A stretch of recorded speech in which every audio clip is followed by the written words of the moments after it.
Hi, my name is Sandra King. I was one of the first area managers for Preston Seaton and Gosford, as well as for North Berwick Coastal from March 2015 to March 2020. I was one of 4 area managers appointed to support the area partnerships across East Lothian. Reflecting back on my time with the area partnerships, I'd like to say that my major achievement was to build strong and trusting relationships with so many passionate people who were passionate about their community. The local knowledge and skills of people should never be taken for granted, and we all learn from each other. I remember an early meeting with the head teacher at a local primary school. We were sitting in our office and the window was open to the playground.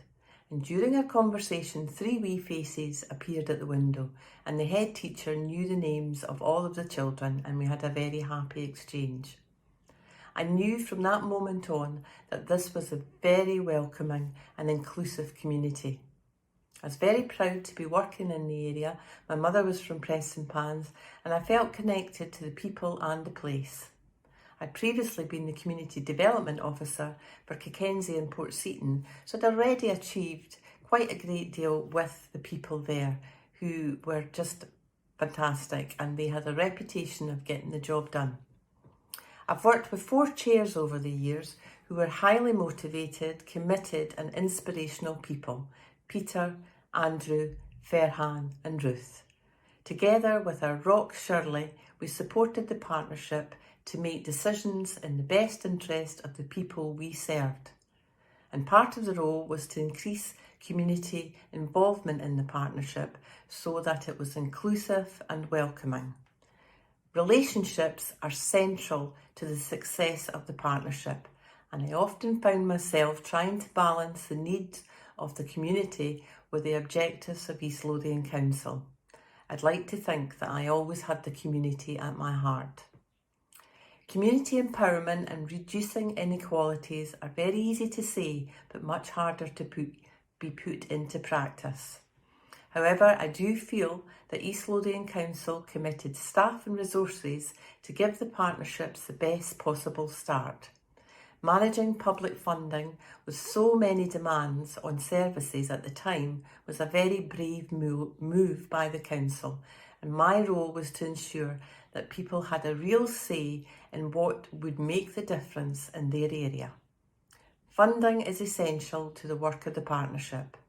We had strong foundations with existing groups who had a track record of attracting funds, but by pulling together we made significant bids to national charities and public funders.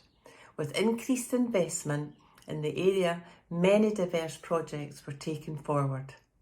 I built on the existing groups and helped establish many of the working groups in the area to take the work forward and develop the area plan. Taking the data from the area profiles and carrying out many community consultations, we found out the views of local people. And that's an ongoing task for the partnership as communities continue to grow and development.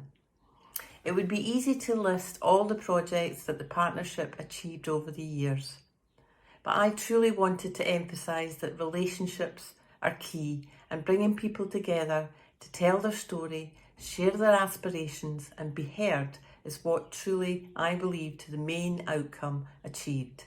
Never underestimate that the face-to-face conversations, connections made, can spark off ideas and make things happen.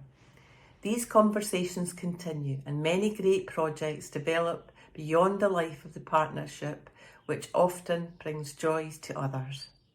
Creating a friendly environment where people feel safe, connected and included, as well as that cup of tea and a biscuit, really helps. So keep that kettle boiling. I've often said that the history of the area partnerships and their unique contribution to community life should be written up.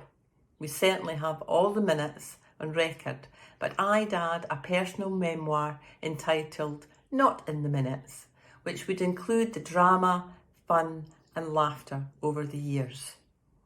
Some of my favourite projects included the War Memorial, which is just outstanding now. I'm just sad that Councillor Innes didn't get to see it. Another project that I remember was the Hole in the Wall in Cockenzie, and the Tenants and Residents Association had been trying for years to get this hole in the wall filled so that, you know, people would be safe. And another project was the tennis courts in Longnidrey and the investment made in the paths surrounding the tennis courts and the Scouts Hall. Lots of projects.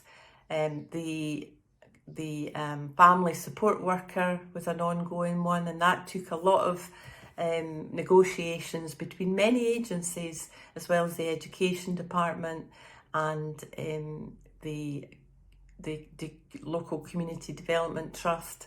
So I would say that, you know, you've made an outstanding number of projects that have been really successful and really have enhanced the area. Thanks to everybody for inviting me to take part in this celebration. I wish you all continued success in the future and keep building these relationships for everyone. Bye.